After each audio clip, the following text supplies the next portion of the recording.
Hello friends, welcome to another video. Today's topic is diabetes. I am Dr. TK. Welcome you to my channel Make MBBS Easy. Today's topic is diabetes. So let's start. Diabetes. It is also known as diabetic mellitus. It is a group of common endocrine diseases characterized by sustained high blood sugar level, and it is the most common endocrine disease. The prevalence rate of diabetes is increasing sharply in the developing countries like China, India because of more sedentary lifestyles, and it is highest in India and China. The main cause of the diabetes is insulin. So what is this insulin? Insulin is a hormone produced by the pancreas to control blood sugar, and any abnormality in insulin will result into diabetes. So what is the diabetes and how it is a major concern for all? Let's discuss. Let's start from the definition of the diabetes. Diabetes mellitus is a metabolic syndrome characterized by hyperglycemia due to absolute or relative deficiency of insulin, or defect in insulin secretion, or defect in insulin action, or both. So what is the diagnostic criteria for diabetes? It is fasting blood sugar more than equal to 126 mg per deciliter, 2-hour postprandial sugar is more than equal to 200 mg per deciliter, or HbA1c level more than equal to 6.5%, or random blood sugar more than 200 mg deciliter with classical symptoms of hyperglycemia, that is polyuria, polydipsia, polyphagia and weight loss. So what is the insulin and its mechanism? Insulin is a peptide hormone secreted by the beta cells of pancreas, and it maintains normal blood glucose level by facilitating cellular glucose uptake, regulating carbohydrate, lipid and protein metabolism, and promoting cell division and growth. Normally in a healthy person, this insulin helps blood sugar enters the body cells from the circulation. Glucose will be uptaken by the insulin receptor present into the cell, so it can be used for energy, and circulated bloodstream will have less sugar or less blood sugar level. So what happens in diabetes is, in type 1 diabetes mellitus, pancreas will fail to produce insulin. It will cause insulin deficiency, hence glucose cannot penetrate into the cell and gets accumulated in the blood, resulting into high blood sugar level. In type 2 diabetes mellitus, cells fail to respond to insulin, insulin receptor lose their sensitivity, resulting into insulin resistance and increased glucose production. Then comes the classification of diabetes. The classification of type 1 diabetes, type 2, type 3 and type 4. Type 1 includes insulin dependent diabetes mellitus. Type 2 is non-insulin dependent diabetes mellitus. In type 1, the types are type 1A and 1B. 1A means autoimmune cause, 1B includes idiopathic cause. In type 3, other types are rare genetic defect types like MODY means maturity onset diabetes in young. Genetic defects in insulin action, disease of endocrine pancreas, endocrinopathies, drug-induced infection. These include type 3 diabetes mellitus. And type 4 diabetes mellitus means gestational diabetes mellitus.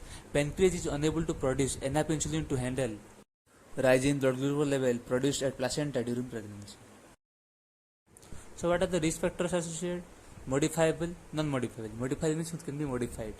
Physical inactivity, obesity, poor dietary habits, hypertension, hypercholesterolemia, low HDL and high LDL, smoking, and some medication like glucocorticoid.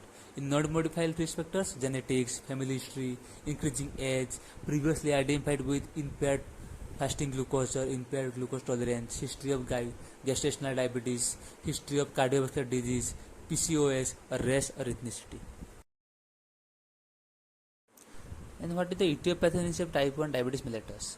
It includes genetic susceptibility, environmental factors, and autoimmune factors. Genetic susceptibility means HLA and non-HLA genes includes polymorphism, identical twins, 50% risk factors.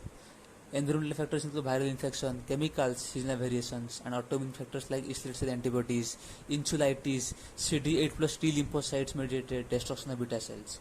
The process will be, these factors will activate immune cells, which will further cause autoimmune response, followed by beta cell destruction, and in the end it will cause beta cell deficiency, causing diabetes mellitus.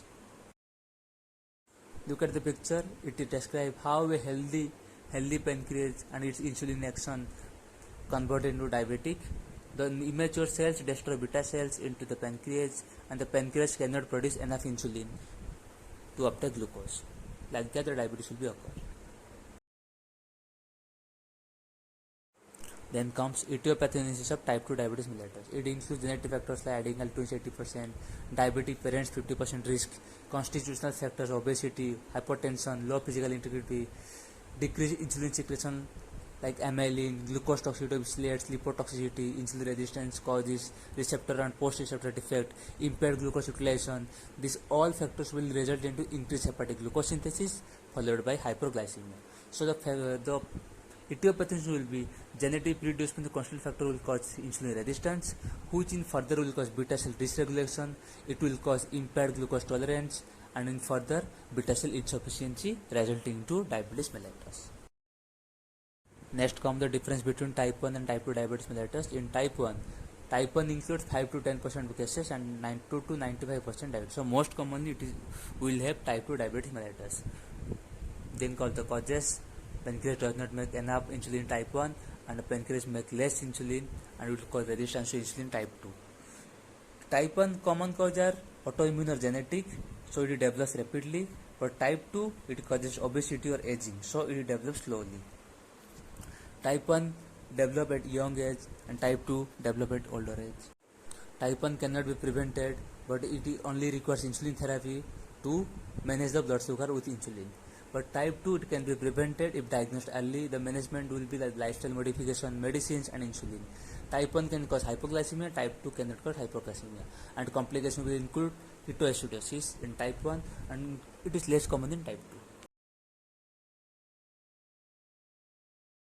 So what are the symptoms of a diabetic person? The symptoms will be frequent urination, that is polyuria, increased thirst, that is polydipsia, extreme hunger, that is polydiphagia, weight loss, fatigue, blurry vision, slow healing wounds, and numbness and tingling sensation in hand and feet, that is peripheral neuropathy. So these all symptoms will include in a diabetic person. So what are the investigations we have for diabetes? Mainly diagnosis done by the investigating our diagnostic criteria for diabetes. That is the fasting blood sugar, post-prandial fasting blood sugar, HbA1c level. So other parameters are mainly for the complication or other associated factors if involved with diabetes. So what are the other investigations like urinalysis for glycosuria, proteinuria, ketone bodies, OGTT, oral glucose tolerance test, glycated HbA1c, lipid profile for HDL and LDL, insulin ascent and renal function test. These are some investigations. Then comes OGTT, oral glucose tolerance test. How to calculate or investigate OGTT. Procedure will be 3 days unrestricted diet followed by overnight fasting, 70 loading of 75 gram glucose in water. Then the level will be calculated. So interpretation will be by fasting blood sugar and 2 hour postprandial blood sugar. Normal range will be less than 100 for fasting and for postprandial to 140 less. In impaired fasting glucose 100 to 125 and it is 140 for postprandial, and impaired glucose tolerance for 100 to 125 and it will be for postprandial 140 to 199.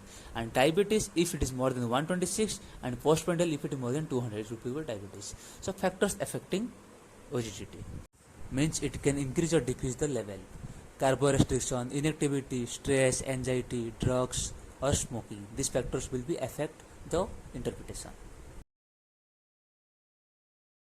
So after all this, how will you manage a case of diabetes?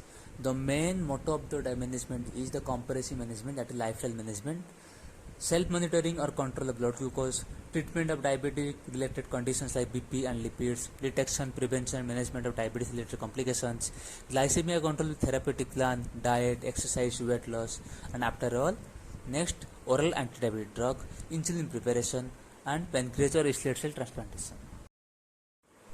Treatment goal for type 2 it is metformin plus 2 other oral anti-diabetic drug and or metformin or with insulin. So what are the oral anti-diabetic drugs we have? Big one is metformin, which decreases hepatic glucose production and decreases fasting plasma glucose. Sulfonylureas, the drugs are tolbutamide, chlorpropamide, limepiride and glipizide. It will increase insulin secretion, so taken shortly before a meal. GLP-1 receptor agonist, it will increase glucose stimulated insulin secretion, decreases glucagon, slow resting apting, and uses for both fasting and PP coverage. Drugs will be liraglutide, exenatide and dulaglutide. Then under DPP4 inhibitors, it will be inhibit degradation of GLP-1. Drugs will be saxagliptin, sitagliptin, bedagliptin, and linagliptin. Then comes thiazolidinones. It decreases resistance by binding to PPAR gamma nuclear receptor. Drugs will be pioglitazone, rosiglitazone. SGLT2 inhibitor, it will increase glucose excretion. The drugs will be canagliflozin, emagliflozin. And alpha glucoside inhibitor will be decreases glucose absorption and decrease post-prandial hyperglycemia. Drugs will be acarbose and voxelipos. The detailed drug will be explained in next video. It is oral antidiabetic drugs. Then comes insulin preparation, which is most commonly used in type 1 diabetes mellitus. Based on their time of course action, the types will be rapid, intermediate, and long acting. Regular will be rapid and intermediate NPH or lente. Long acting will be protamine, zinc, or ultra lente. Insulin analogs will be prepared by modified human insulin. Short acting will be lispro, aspartate, glulicin, and long acting with largine, datamir, and degludec. These are all types of insulin preparation.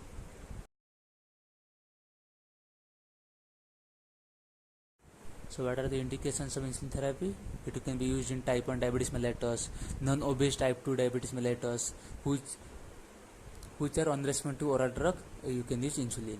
Diabetes ketoacidosis, hyperosmolar hyperglycemic state, diabetes during pregnancy, stress of surgery, infection, or trauma. Complication insulin therapy will be hypoglycemia. It can cause local reaction in injection site, fat atrophy or fat hypertrophy at injection site, formation of anti-insulin antibodies. These are the complications of insulin therapy. So what are the complications of diabetes occur if the diabetes will be not treated? The complications will be acute metabolic complications like hypoglycemia, diabetic ketoacidosis, hyperosmolar hypoglycemic state, lactic acidosis, and chronic or long-term complications will be microvascular, macrovascular, or other types. In microvascular complications, it will be diabetic retinopathy, cataract, glaucoma, diabetic neuropathy, diabetic nephropathy, chronic kidney disease CKD. In macrovascular complications, it can be coronary artery disease, peripheral vascular disease, cerebrovascular disease, and other complications like gastroparesis, dermatovascular complications like diabetic ulcer, acanthosis nigrans, skin infections like carbuncle or furuncle, scleroderma, or diabetic dermopathy. These are the complications of diabetes. That's all for today, guys. Do like and subscribe the channel for more video and more updates. Thank you for watching. Make MBBS easy. Thank you.